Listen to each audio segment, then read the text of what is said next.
Every new day, we get a chance to set the record straight. A clean slate. The opportunity to choose greatness and to stop making excuses. Motivation is cheap. Discipline is difficult. But discipline gets results. Your mindset matters. My name is Miles Biggs, and this is Relish the Journey. Hey everyone, welcome back to Relish the Journey. Thanks again for listening, and this is a topic that was once again submitted by a listener. This was definitely a careful what I wish for exercise, putting this stuff on social media. I got a bunch of topics, and so let's dive into it. So this one came from Jake Magden. So shout out Jake. Thanks for being a listener. Thanks for being one of my great friends since, Jake, like 10 years old, something crazy like that. Known you for like 20 years. You were groomsman at my wedding. Hope you're doing well out in Long Island. And Jake was asking about the workplace after COVID-19. He said, got to talk through the new workplace reality, what it's going to look like on the other side of COVID. So, of course, I asked him, all right, Jake, what are your thoughts? His response was, I think it's going to look like your own living room. And that normal offices really aren't going to exist the same way that they do now. So I think, this is some social commentary, right? But I'm going to tie it into mindset because here's the thing.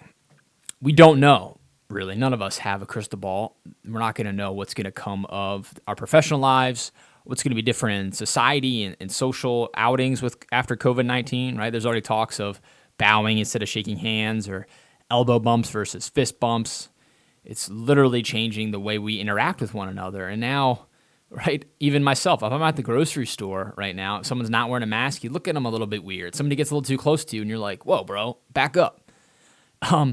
So I think social distancing is going to be a little bit of a new norm, and we're going to isolate a little bit for some time, right, until at least the memory is more distant, and these initial, stress about it and anxiety about it subsides, right? So I think how that's going to spill out into work is that, this has shown a lot of companies that they don't need to have an office, that work can still get done in a remote environment. And if I think about it through the lens of a business owner, there's some upsides for sure, right? So why do I need rent, or why do I need to own a building and all this office space if I can buy laptops and reimburse cell phone bills and internet bills and that's it. My workforce is still intact. I still get the job done. It's going to reduce overhead and makes it more agile. In many ways, it's going to open up the talent pool to employers, but it's also going to make it more competitive, right? If everybody starts embracing remote, then we're not just competing against the people in our community. It's going to be more of a global competition. If nobody needs to be in the office, then everybody can be an employee at a certain company. So how this ties into mindset is, we can't control any of that, right? So I respect Jake's question, and this isn't meant as a dig at him, but if you are stressing about this question, what's going to happen with COVID-19 in the workplace, if it's giving you panic attacks, I'm talking to you here, you got to let it go, right? You cannot control what's going to happen, just like we couldn't control that this thing even happened to begin with, right? So when it comes to managing our mindsets, don't worry about it, right? Worry about what you can control, and that is how you show up to work every day, the quality of your work, the passion you have for the job that you're doing, the value you bring to your customers and clients. That's what you can control. That will become your personal brand, what you become known for. That will help you stand out if you can't physically be in the presence of your supervisor.